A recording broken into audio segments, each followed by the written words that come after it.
like my mother, there were millions on in which who were left behind, who were Hindus, also Buddhists, Jains, Sikhs, etc. They found themselves religious. They were the religious minorities in a country created for Muslims. And it is a fact that they faced religious persecution.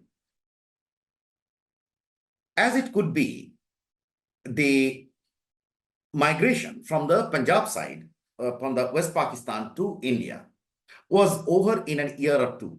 So by 1949, the entire population, whosoever were coming from the West Pakistan came to India. The percentage share of population share of minorities just dropped dramatically. The story of East Pakistan had been different. Here, people kept coming in phases, in waves for all these years. The waves were definitely larger between 1950, 1947 and 1971. This was the biggest chunk came during this period. But the flow never stopped.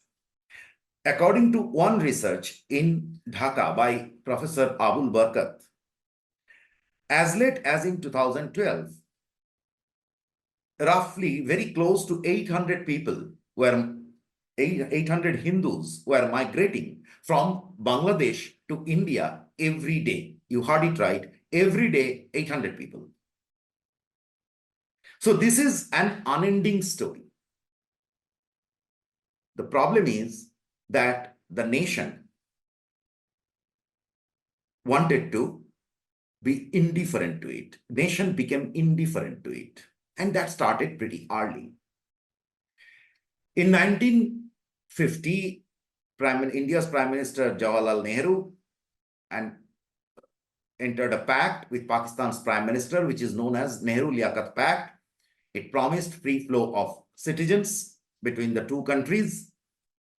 But in 1953, India brought its own passport. Before that, we were part of British Commonwealth.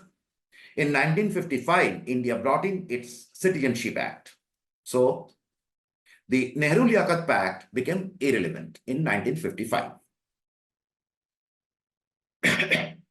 The migration from the West, as I said, was over. There was no problem on that side. But the East was a continued story, a case of sustained migration. So India should have created provision for that. India neither could disown because it was not possible to stop so many people. But India decided to ignore. The result is very serious. So my mother, who came in 1956, and she is coming from a very aristocratic family,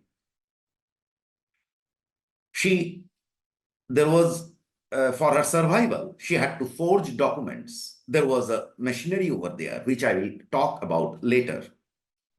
They helped her. She got a job. She could survive. Then she got married and we came along. So I am the second generation. But coming from such a very distinguished background, she always felt, she was always ashamed about it inside. Never told us. She was very ashamed to show the papers. Everyone, she was not alone. Everyone, almost everyone of that era suffered, and forever they came and suffered. They all had to depend on this kind of things because there was no tool to claim Indian citizenship.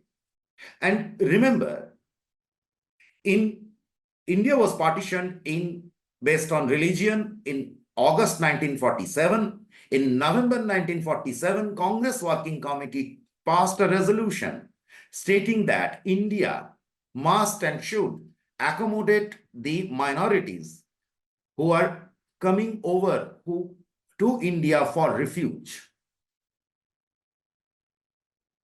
Please also understand that